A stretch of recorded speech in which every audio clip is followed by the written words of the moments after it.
had moved to a new town. This was a much nicer, cleaner, quieter town than the one that I'd lived at before. Not the sort of town you'd expect to have things go wrong with. There was a huge public park right in the centre. It has rows upon rows of swings, slides, infested with snake-like tunnels that weaved in and around the playground, providing a maze for children to lose themselves in. There was even a functioning merry-go-round, which seemed to always be slightly turning, inviting the children to hitch a ride on its platform of twirls. I have to emphasise on the fact that it was a quiet, peaceful town. The kind of town where kids could leave their house on their own and take the short journey to the park. I had been given strict instructions by my parents.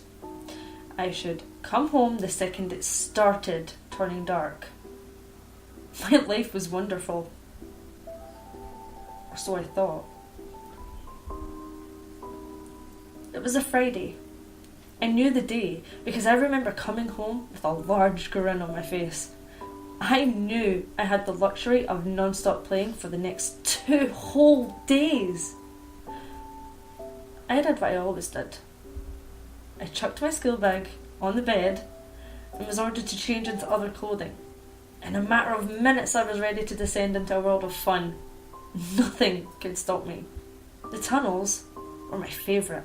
It was so easy to get lost in them, which made great fun for playing hide and seek with my only 2 friends, Billy and Tom. They were both in my class, and we, like many 8-year-olds, loved any game that filled us with pure adrenaline. We were going to play murder. I don't expect any of you to know this game. We kinda made it up. The rules were very similar to hide and seek, except when the one seeking found you, they had to murder you. Pretend, obviously.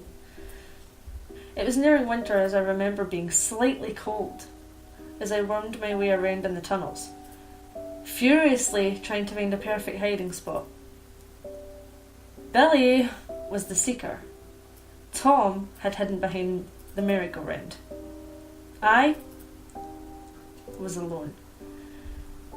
It must have been maybe 10 minutes, which for an 8-year-old felt like a year, when I decided to do what all kids do when they get bored. Give up. I give up! I shouted, my voice echoing through the tunnels. I'm in the tunnels! I give up! I heard sudden shuffling from one end of the tunnel. Now, I don't know why, but I froze still. I did not call out again. I just waited. Something wasn't right. Billy would always say something before coming in after someone in the tunnel. He'd always congratulate them on being the last to be found, or for cheating by hiding in the endless maze of tunnels. As I stood frozen, the shuffling grew louder. I could tell it was starting to get dark outside as the tunnels slowly began to lose any light in them, slowly but surely dropping into darkness. I began to slowly shuffle backwards. The shuffling ahead of me grew louder, as if someone or something way too big for the tunnel was trying to navigate around. Come out, it's time to go home. A very creepy voice echoed through the tunnels. It sounded like when a grown man talks to small children, talking slightly higher pitched. This was definitely wrong. I probably would have come out if the voice was outside, but it wasn't. It was inside the tunnels. Why would an adult crawl inside? As I was shuffling further and further back, the face of an old man appeared in the darkness ahead of me. Patches of hair on his head and a definite look of someone who hadn't showered in Last week? I couldn't see what he was wearing, but I knew it was tattered old clothes. He had a sharp, scraggly beard, which was peppered with dirt. The second we made eye contact, he just smiled at me, revealing his filthy, unbrushed teeth, which had blotches of brown and black covering them entirely. I panicked. I turned around and I began shuffling on all fours as fast as I could. The shuffling behind me grew louder and quicker. He was chasing me. I sped through the maze for what felt like an eternity. I only stopped when my legs refused to move any more. I'd taken so many twists and turns that even I was completely lost. I don't want to hurt you. I just want to talk. Come here. The voice echoed through the tunnels. I could tell he was nearby. I pressed my body against the bottom of the small, narrow tunnel, and I listened. Come on, Ned. Don't just take my hand. Everything is all right. He continued to make soft cooing noises, begging me to come out and present myself to him. It will be all right. I tell you. It will be all right. I lay in that tunnel for hours, and that's no exaggeration. Even after I heard him curse to himself and angrily force his way out of the tunnel, I continued to wait. Thoughts raced to my mind of me coming out the tunnel, only to be met by that same smile that once greeted me.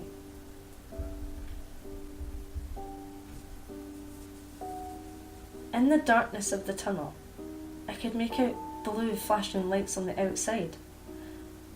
I heard frantic voices calling 3 names repeatedly.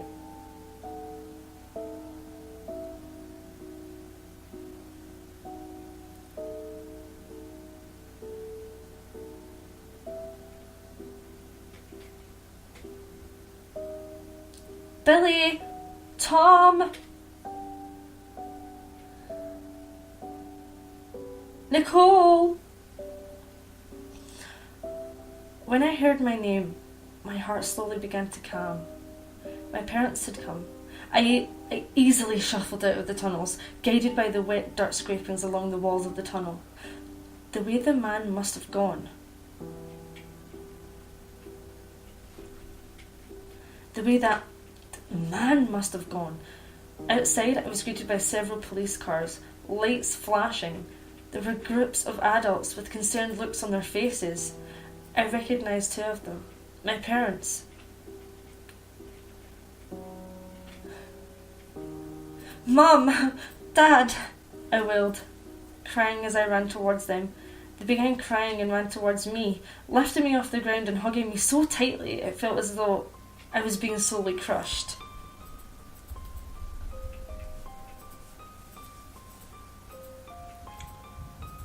Billy and Tom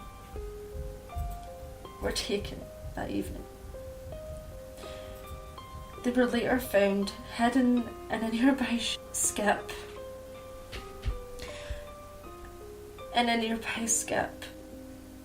Mutilated.